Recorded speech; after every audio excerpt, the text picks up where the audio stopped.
বাংলাদেশে এখন একটা সুযোগ আসছে সংস্কার করার, এবং দলমত নির্বিশেষে সবাই সংস্কারকে নিরুৎসাহিত করতেছে না, কিন্তু কেউ চাচ্ছে কম সংস্কার, কেউ চাচ্ছে বেশি সংস্কার, কেউ চাচ্ছে সংস্কারও চলুক, নির্বাচনও চলুক।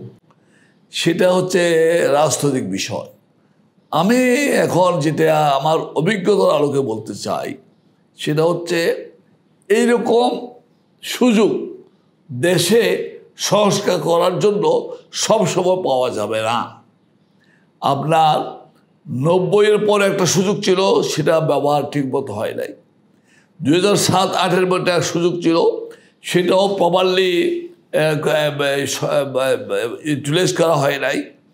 এখন যে প্রেক্ষাপটটা তৈরি হয়েছে, বিশেষ করে ইয়ং ক্রাউড উইথ দি জনতা, ছাত্র জনতা মিলে যে কাজটা করেছে, সেটার পরিপ্রেক্ষিতে যে সংস্কারের প্রশ্নটা সামনে আসছে, এখানে যেমন বিচার বিভাগের সংস্কার, পুলিশের সংস্কার, সাংবিধানিক সংস্কার,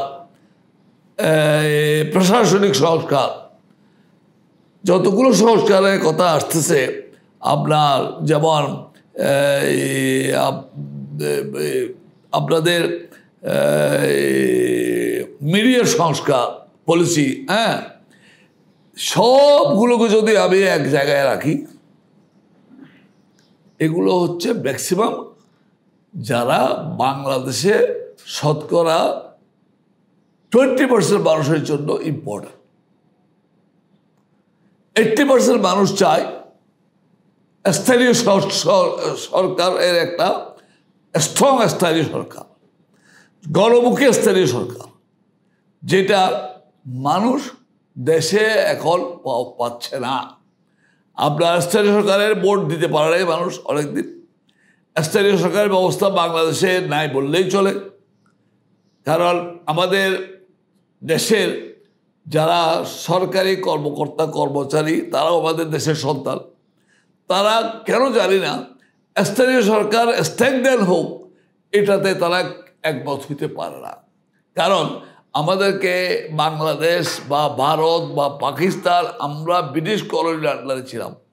ওই যে কলোনিয়াল মেন্টালিটি, ব্যুরোক্রেসির মধ্যে যেটা রয়ে গেছে, সেটা থেকে আমরা কোনো বাইরে হয়ে আসতে পারি নাই। অনেকে চিন্তা করে, অনেকে বলে। তো এই ভিত্তিতে স্থানীয় সরকার হচ্ছে আসল সরকার, গরিবের সরকার হচ্ছে স্থানীয় সরকার, আর বড় লোকের সরকার হচ্ছে পার্লামেন্ট, উচ্চ কক্ষ, নিচু কক্ষ, এগুলো হচ্ছে বড় লোকদের ব্যাপার। যারা রিয়েল পিপলের নিড, দে ওয়ান্ট স্ট্রং স্থানীয় সরকার, ট্রান্সপারেন্ট স্থানীয় সরকার, এবং সেই স্থানীয় সরকারের মধ্যে আপনার যেটা সবচেয়ে গুরুত্বপূর্ণ, সেটা হচ্ছে আপনার যেমন আমি যদি নিচে লেভেল থেকে শুরু করি, ইউনিয়ন পরিষদ বলেন, পৌরসভা বলেন, উপজেলা বলেন, সিটি কর্পোরেশন বলেন, এখন এই যে স্থানীয় সরকারের যে টায়ারগুলো আছে, এই টায়ারগুলো বাংলাদেশের প্রথম কথা হচ্ছে কি, যে সরকারটা কি জনগণের জন্য না জনগণ সরকারের জন্য, এটাকে একটা সিদ্ধান্ত রাজনীতিবিদদেরকে এখানে নিতে হবে। আপনি সরকার যদি জনগণের জন্য হয়, তাহলে জনগণ কি চাচ্ছে? জনগণ চাচ্ছে যে তার বিচারটা যেন সহসা সে পায়, তার অধিকারটা যেন সে সহসা আদায় করতে পারে, তার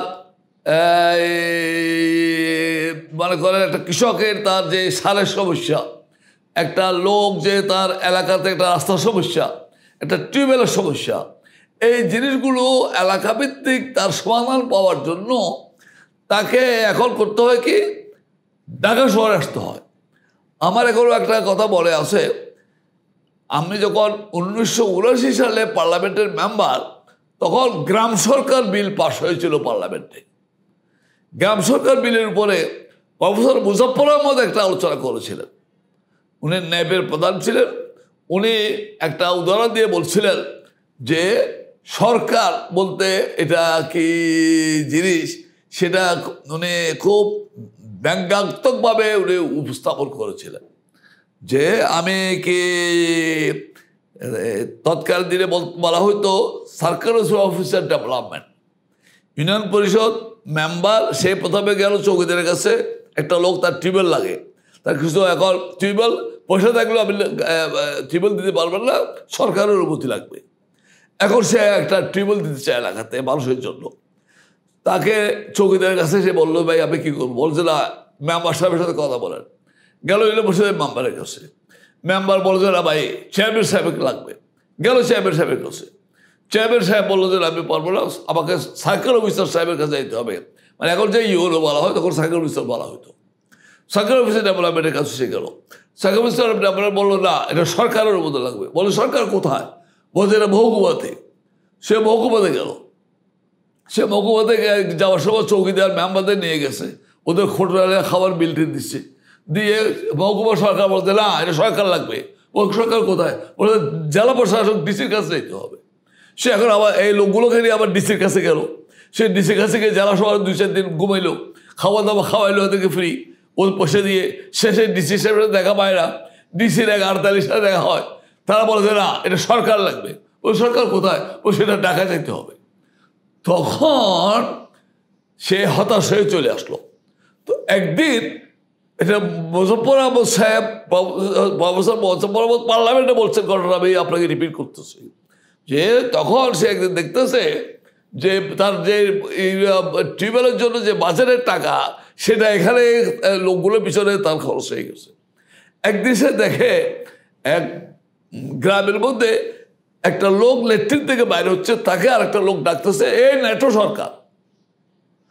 নেটো সবার শুধু নয়, সে শুনছে সরকার, বলছে সরকার সরকার বলো এই ল্যাট্রিনে থাকে দোষ করে গিয়া বা আবার টিউবওয়েল দাও। হ্যাঁ, তো এখন কোন সরকারে আমরা চাচ্ছি? এখন সরকার ব্যবস্থা, এই যে গভর্নমেন্ট যে এখানে যে সরকার ব্যবস্থার যে মানুষের কাছে জবাবদিহিমূলক সরকার করার জন্য যে সংস্কারটা করতে চাচ্ছেন, সেখানে আমি মনে করি সবচেয়ে প্রায়োরিটি যাইতে হবে স্থানীয় সরকার। বিকজ স্থানীয় সরকারের গুরুত্ব অপরিসীম, যেটা ঢাকা শহরে বসে বুঝতে যাবে না। আমি স্থানীয় সরকারের উপরে আলহামদুলিল্লাহ লেখাপড়া করাইছি আল্লাহ। আমি পার্লামেন্টেও ছিলাম অনেকবার, আমি উপজেলা চেয়ারম্যানও ছিলাম, চট্টগ্রামের প্রথম মেয়র হিসেবে কাজ করেছি। আমাদের সবাই নগর সরকার ছিল, ঢাকাতে করের মালিক ছিল, চট্টগ্রামে ছিল আমাদের নগর সরকার ছিল।